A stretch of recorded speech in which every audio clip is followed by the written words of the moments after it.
சொந்தங்களுக்கு வணக்கம். நான் உங்கள் தெய்வமணி. இன்றைக்கி எல்லாருக்கும் வீட்டில் சளி பிடிச்சி ஒரே ஃபீவராக இருக்குது.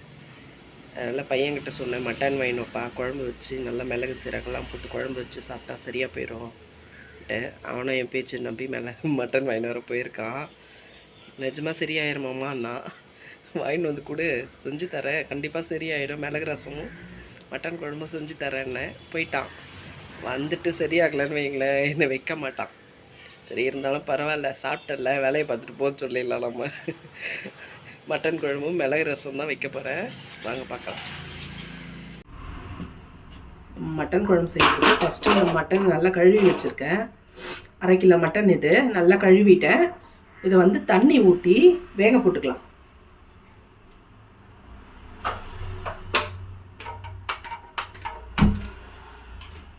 அடுப்பத்தை வச்சாச்சு. கொஞ்சம் தண்ணி நல்லாவே விட்டுக்கலாம், ஏன்னா நம்ம குக்கரில் வேக வைக்கல, சட்டியில் வேக வைக்கிறோம். அதனால தண்ணி நிறையவே விட்டுங்க. இதுக்கு வந்து ஒரு வெங்காயம், ஒரு பெரிய வெங்காயம், ஒரு வெங்காயம் எடுத்துருக்கேன். இதை கட் பண்ணி அந்த கறி கூடவே போட்டுக்கலாம்.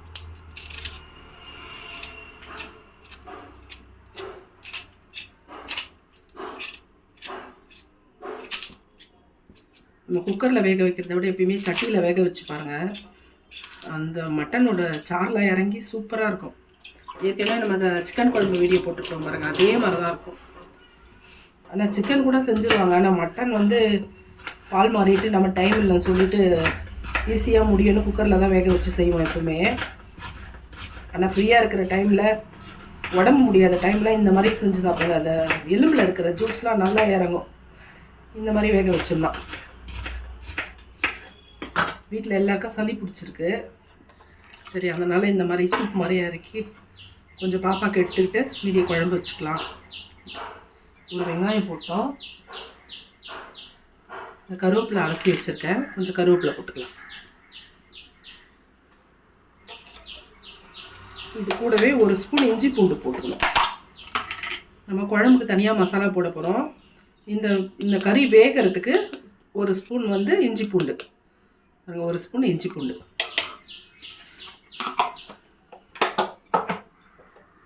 இது கூட மிளகாத்தூள் போட போகிறோம்.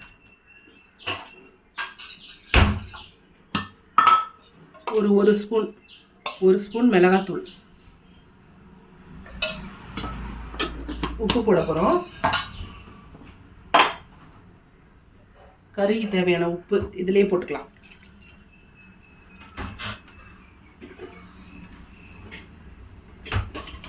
மஞ்சத்தூள் கொஞ்சம் போட்டுக்கலாம். இது மசாலா டப்பாவில் இருக்கிற சின்ன குட்டி ஸ்பூன். இதில் வந்து ஒரு ஸ்பூன் மஞ்சத்தூள். நம்ம மிளகாத்தூள்லேயே மஞ்சத்தூள் இருக்கும், இதெல்லாம் நான்வெஜ் செய்யும் போது கொஞ்சம் எக்ஸ்ட்ரா போடணும் இல்லையா, கவுச்சி வாசனை வராமல் இருக்கிறதுக்கு.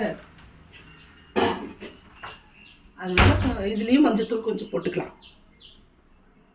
இப்போ அவ்வளோதான், இது வெந்தன்னு இருக்கட்டும். அதுக்கெல்லாம் நம்ம குழம்புக்கு ரெடி பண்ணிக்கலாம். நம்ம மட்டன் வேக போட்டு ஒரு 15 நிமிஷம் ஆயிடுச்சு. எப்படி வெந்திருக்கு பார்க்கலாம்.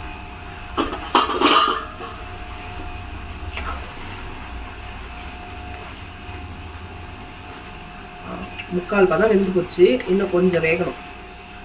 இன்னும் ஒரு 10 நிமிஷம், 5 நிமிஷம் விட்டால் போதும். 10 நிமிஷம் கூட வேணாம், 5 நிமிஷம் மூடி போட்டு விட்டான்னு வச்சுங்களேன், நல்லா பூ மாதிரி வெந்துடும்.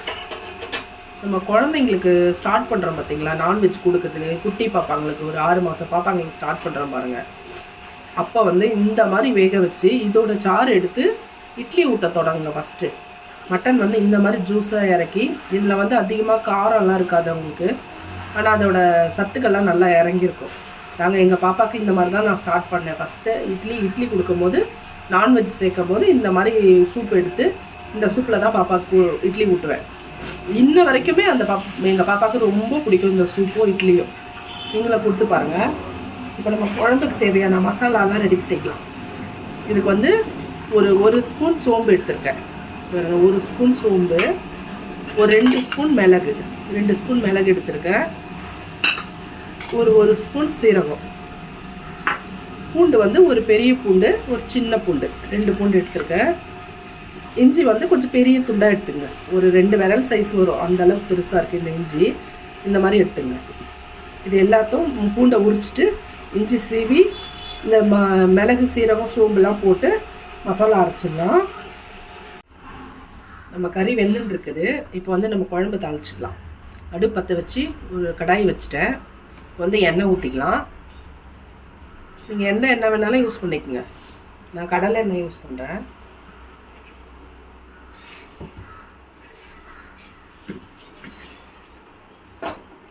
ஒரு 2 வெங்காயம் கட் பண்ணி வச்சுருக்கேன். நல்ல பெரிய சைஸ் வெங்காயம். ஏற்கனவே நம்ம கறி வேக வச்சோம் இல்லையா, அதில் ஒரு வெங்காயம் போட்டோம். இது 2 வெங்காயம் எடுத்து வச்சுருக்கேன். வெங்காயம் எடுத்து கட் பண்ணியாச்சு. இந்த எண்ணெய் காஞ்சிருச்சு, வெங்காயம் போட்டுக்கலாம்.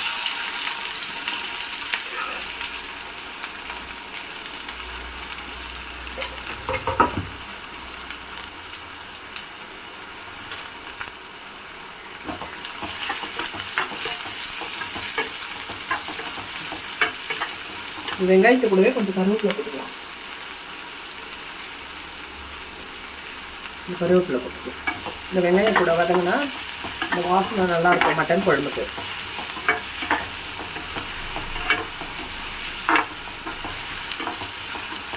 நல்லா கொஞ்சம் சவக்க வதக்குங்க வெங்காயத்தை. கறியில் வேகிற வெங்காயம் வந்து நம்மளுக்கு பச்சையாகவே வெந்திருக்கும்.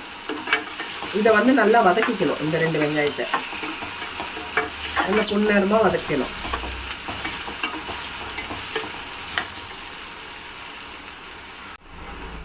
வெங்காயம் பாருங்கள் நல்லா செவந்துட்டு கண்ணாடி மாதிரி வந்துருச்சு பாருங்கள். அப்படி எண்ணெயில் கண்ணாடி மாதிரி இருக்கும். இப்போ வந்து நம்ம இஞ்சி மசாலா அரைச்சி வச்சுருக்கோம்ல, இஞ்சி பூண்டு மிளகு சீரகம், இந்த மசாலா வந்து இதில் போட்டுக்கலாம்.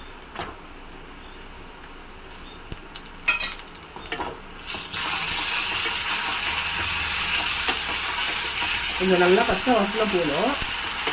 கொஞ்சம் சிம்மில் வச்சு பொறுமையாக வதக்கணும். பச்சை வாசனை போட பிறகு தான் நல்லாயிருக்கும். இல்லை இஞ்சி பூண்டு வாசனை வரும் குழம்பு. நல்லா பச்சை வாசனை போகிற வரைக்கும் வதக்கணும்.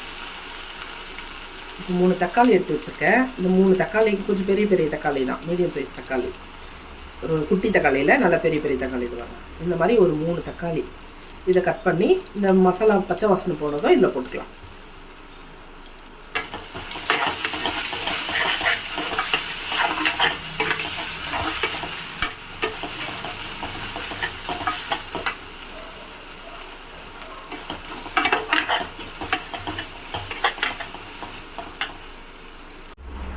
இஞ்சி பூண்டு வாசனைலாம் போயிடுச்சு. இப்போ வந்து தக்காளி போட்டுக்கலாம்.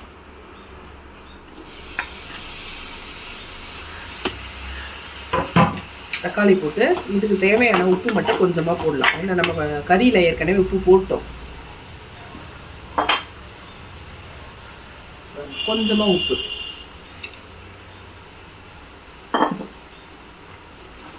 நம்ம அப்புறம் இந்த மசாலா எடுத்து குழம்புல போட்ட பிறகு அப்புறம் உப்பு டேஸ்ட் பார்த்துட்டு போட்டுடலாம். பத்தலைண்ணா ஆரம்பத்துலேயே நிறைய போட்டோம்னா ஒன்றுமே பண்ண முடியாது. கொஞ்சமாக போட்டுக்கிட்டா கூட டேஸ்ட் பண்ணிட்டு போட்டுக்கலாம்.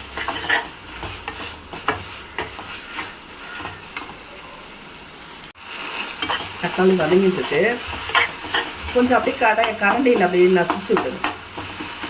ஏன்னா இப்போ வர தக்காளி எல்லாம் சீக்கிரமாகவே வேகிறது இல்லை. லேட்டாக உப்பு போட்டுமே இவ்வளோ நேரம் ஆகுது பாருங்க. எல்லோரும் வீடியோவை ஷேர் பண்ணி விடுங்கப்பா. சுத்தமாக சமையல் தெரியாதவங்க எவ்வளோ பேர் இருக்காங்க. அவங்களுக்கெல்லாம் யூஸ்ஃபுல்லாக இருக்கும். ஷேர் பண்ணி விடுங்க, சப்ஸ்கிரைப் பண்ணுங்கள். ஆல்ரெடி குழம்புல வந்து மிளகாத்தூள் போட்டிருக்கோம் 1 ஸ்பூனு. இப்போ இந்த மசாலாவுக்கு ஒரு 2 ஸ்பூன் போட போகிறோம். ஏற்கனவே காரத்துக்கு மிளகு சீரகம் இஞ்சி பூண்டு எல்லாமே காரம் தான். இது வழக்கம் போல் நம்ம வீட்டில் அரைச்ச மிளகாத்தூள் தான். இது ஒரு 2 ஸ்பூன் போட்டுக்கலாம்.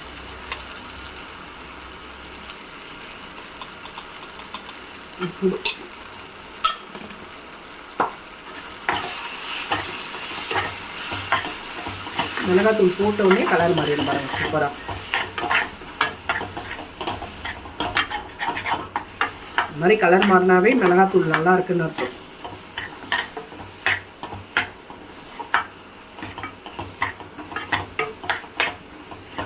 நல்லா ஒரு பச்சை அந்த மிளகாத்தூள் வாசனை போன உடனே நம்ம கறி வெந்திருக்கு இல்லையா, அதில் எடுத்து கொட்டிக்கணும்.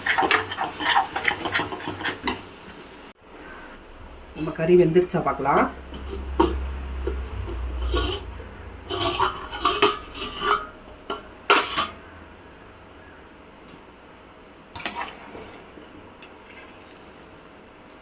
நல்லா பஞ்சு பஞ்சாக வெந்து போச்சு பாருங்கள். நம்ம கறி மட்டும்னா ஒரு 20 நிமிஷம் விட்டாலே போதும். 20-25 நிமிஷத்தில் வெந்துடும். இது எலும்பு பீஸாக இருக்கிறதால ஒரு 1/2 hour சிம்லேயே வச்சு வேக வச்சேன். கறி நல்லா வெந்துருச்சு. நம்ம குழம்பு தாளிச்சிட்டோம், அதை எடுத்து கொட்டிக்கலாம். இது பாப்பாவுக்கு கொஞ்சம் சூப் எடுத்து வச்சிடலாம். அவங்க வந்து கறி குழம்பே சாப்பிடுவாங்க. இருந்தாலும் அவங்களுக்கு இது ரொம்ப பிடிக்கும் அந்த சூப்பு. அதனால் நான் சூப்பாகவே கொஞ்சம் எடுத்து வச்சுருவேன் அவங்களுக்கு. இது கொடுத்தோம்னா இன்னும் கொஞ்சம் நல்லாவே சாப்பிடுவாங்க வெறும் சூப்பில் ஊற்றினா.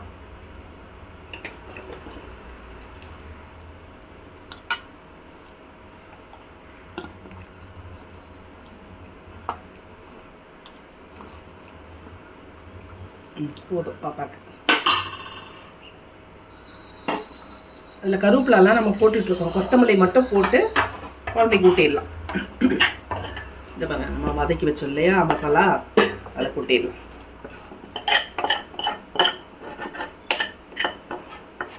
இந்த கடாயில் அப்படியே ஒட்டின்னு இருக்கோம். அதில் கொஞ்சம் தண்ணி ஊற்றி கொஞ்சம் ஊற விட்டு எடுத்தோம்னா அழகாக வந்துடும். அதான் பாருங்கள், சூப்பரான குழம்பு ரெடி.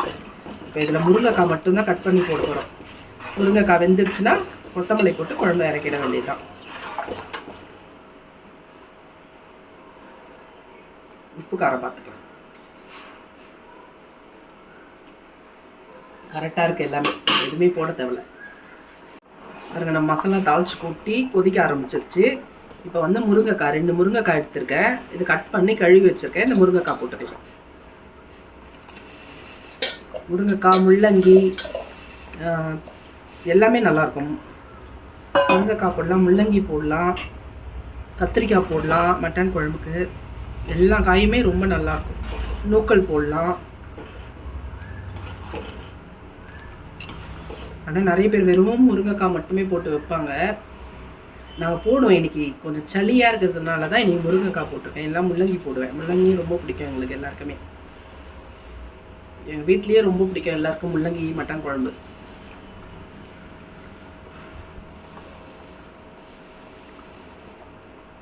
குழம்பு சூப்பராக இருக்குது. குழம்பு பக்கத்தில் கொதிச்சுட்டு இருக்கு. ஆல்மோஸ்ட் அது முடிஞ்சிருச்சு. இன்னும் ஒரு 2 நிமிஷம் தான். கொத்தமல்லி போட்டு இறக்கிடலாம். ரசம் வச்சுக்கலாம். ஒரு பாத்திரம் வச்சு எண்ணெய் ரசத்துக்கு ரொம்ப கொஞ்சமாக விடுங்க. ஒவ்வொருத்தர் ரசம் வைப்பாங்க, அந்த கையெல்லாம் அப்படியே ஊட்டியிருக்கும் பாருங்க. ரசம் சாப்பிட்டா அந்த மாதிரி ஒட்டக்கூடாது. ரொம்ப கம்மியாக விடணும் ரசம். இதுவே நான் கொஞ்சம் எண்ணெய் அதிகமாக ஊற்றிருச்சு. இதை விட ரொம்ப கம்மியாக தான் விடுவேன். இதில் பாதி எண்ணெய் தான் இருக்கும். நான் ரசம் வச்சேன்னா சுத்தமாக அந்த எண்ணெயே மேலே தெரியாது. அந்த மாதிரி இருக்கும். அந்த மாதிரி தான் வைக்கணும் ரசம். இதுக்கு கொஞ்சமாக புளி எடுத்துக்கலாம். ஒரு அரை எலுமிச்சம்பழம் புளி. அரை எலுமிச்சம்பழம் தான் இருக்கும் புளி. இந்த தண்ணி ஊற்றி ஊற வச்சுக்கலாம்.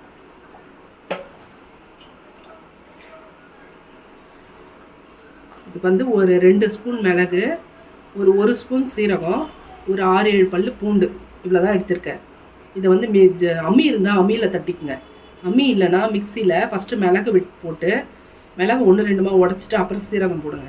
அப்புறம் சீரகத்தை போட்டு அதுவும் 1-2 உடஞ்ச பிறகு அப்புறம் பூண்டு போடுங்க. மொத்தமாக கொட்டினீங்களா பூண்டு நல்லா மசிஞ்சிரும். ரசத்தோட டேஸ்ட்டே அது மாற்றிடும். அந்த மாதிரி அரைக்காதீங்க. ஃபஸ்ட்டு மிளகு, அப்புறம் சீரகம், அப்புறம் பூண்டு அப்படி அரைச்சிக்கங்க. நான் ஏற்கனவே மிளகு சீரகம் உடச்சி வச்சுட்டேன் ரசத்துக்கு. அதோட அளவு தான் உங்களுக்கு காட்டினேன். இப்போ எப்படி தாளிக்கலாம் பார்க்கலாம் வாங்க. கொஞ்சமாக கடுகு, ரொம்ப கருப்பாக மிதக்கூடாது. கொஞ்சமாக கடுகு, கொஞ்சமாக வெந்தயம். வாங்க, கொஞ்சமாக ஒரு 10 வெந்தயம் இருக்கும். வெந்தயம்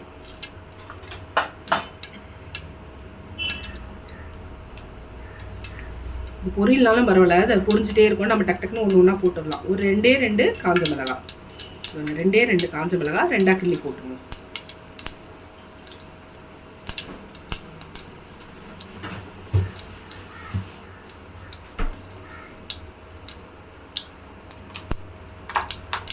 எதையுமே கலர வேணாம். நம்ம ரசத்துக்கு உடச்சி வச்சோம் இல்லையா, அந்த மசாலாவை போட்டுக்கலாம்.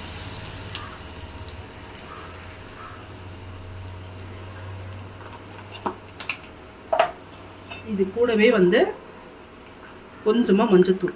மஞ்சளும் நிறைய போடாதுங்க, போதும். இந்த அளவு போதும். ரொம்ப மஞ்சள்னு இருக்கக்கூடாது ரசம்.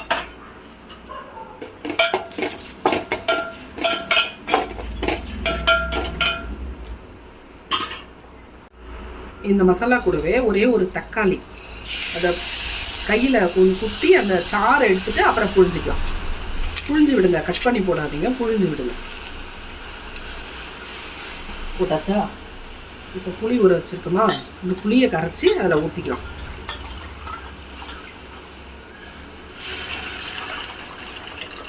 அவ்வளோதான். தேவையான தண்ணியை ஊற்றி கருவேப்பிலை கொத்தமல்லி போட்டு கொதிக்க விட்டுறலாம்.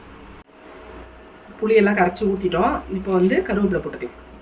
கருவேப்பிலை வந்து இப்படி இனிக்கி போடுங்க, அந்த குச்சியோட இனிக்கி போடுங்க. இந்த மாதிரி கொத்தமல்லியுமே அந்த தண்டோட இப்படி கையிலே இப்படி முறிச்சு போடுங்க.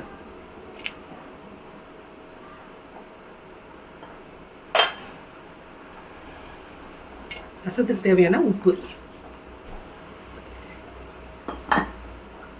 கடைசியாக கொதிக்கிறதுக்கு கொஞ்சம் நேரத்துக்கு முன்னாடி பெருங்காயத்தூள் போட்டுக்கலாம். கடைசியாக நம்ம பெருங்காயத்தூள் போட்டுக்கலாம். இது வந்து நான் பெருங்காயம் ஒரு கெட்டி பெருங்காயம் பிரிச்சுன்னு வச்சுங்களேன், அதை யூஸ் பண்ணிட்டு வச்சோம்னா அப்படியே அது கல் மாதிரி ஆகிடும். நம்ம அதை பிச்சு போடவே முடியாது. அதனால் நான் என்ன பண்ணுவேன், அப்போவே அதை பிச்சு வறுத்துட்டு ஒரு டப்பாவில் போட்டு வச்சுப்பேன். வேணுன்றப்ப எடுத்து அதை நசுக்கி தூள் பண்ணிப்பேன். இதை பாருங்க, பெருங்காயத்தூள் போட்டுக்கலாம். முடிஞ்ச வரைக்கும் கெட்டி பெருங்காயம் யூஸ் பண்ணுங்கள், தூள் வாங்குறத விட நல்ல வாசனையாக இருக்கும்.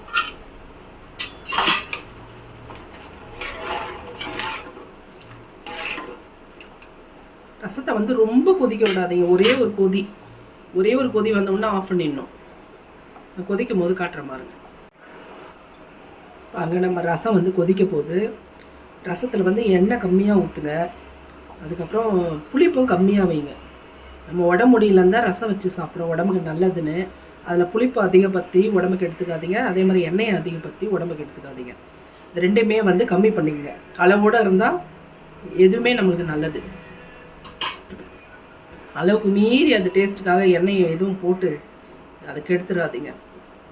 இந்த ரசத்தை வச்சு உடம்பு சளி கொட்டுதா மூக்கில், ஒரு டம்ளர் குடிச்சு பாருங்களேன், சூப்பராக இருக்கும். ஜுரம் தலைவலியெல்லாம் எங்கே ஓடி போகுதுன்னே தெரியாது, அந்த மாதிரி போயிடும். இது வரங்க, கொதிக்க ஸ்டார்ட் ஆகுதா? அவ்வளோதான். இதுக்கு மேலே கொதிக்க விட்டேன்னு வச்சுக்கோங்க, அதோட டேஸ்ட்டே மாறிடும். போதும், ஓரெல்லாம் கொதிக்குதா? அவ்வளோதான், முடிச்சாச்சு. ஆஃப் பண்ணிவிட்டு அடுப்பேன். அவ்வளோதான். இப்படி ஒரு கலரி என்ன வாசனை தெரியுமா? ரசம் அவ்வளோ வாசனையாக இருக்குது. உடனே அடுப்பு மேலேருந்து இறக்கிடணும் ரசத்தை. அடுப்பு மேலேயே விடாதீங்க. அவ்வளோதான், இறக்கியாச்சு.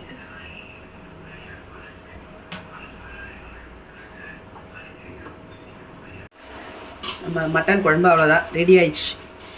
இது பாருங்க, கறியெல்லாம் சும்மா பஞ்சாக சூப்பராக வெந்து போச்சு. முருங்கைக்காய் பாருங்கள், சூப்பராக வெந்துருச்சு பாருங்கள். இப்போ லாஸ்ட்டாக நம்ம வந்து கொத்தமல்லி போட்டு இறக்கிடணும். கருவேப்பிலை ஆல்ரெடி போட்டு நம்ம, அதனால் கொத்தமல்லி மட்டும் போட்டால் போதும். கொத்தமல்லி போட்டுட்டு அடுப்பு ஆஃப் பண்ணிவிட்டு குழம்பை இறக்கிடலாம். அவ்வளோதான், முடிஞ்சு போச்சு. சூடாக இருக்கும் போதே சாப்பிட்ருங்க, ஆற விடாதீங்க. சூடாக இருக்கும் போதே சாப்பிட்டு முடிச்சிடுங்க. எது சமைச்சாலும் அந்த கரெக்டாக அந்த டைமுக்கு சமைச்சிருங்க. சமைச்சு முடித்த உடனே சூடு ஆறுறதுக்கு முன்னாடி சாப்பிடுங்க. அவ்வளோதான், முடிஞ்சிருச்சு. எங்களுக்கு லஞ்ச் டைம் ஆயிடுச்சு. நல்லா சளிக்கு ரசமும் மட்டன் குழம்பும் வச்சாச்சு. போய் சாப்பிட போகிறோம். நீங்களும் சமைச்சு சாப்பிடுங்க. பாய்.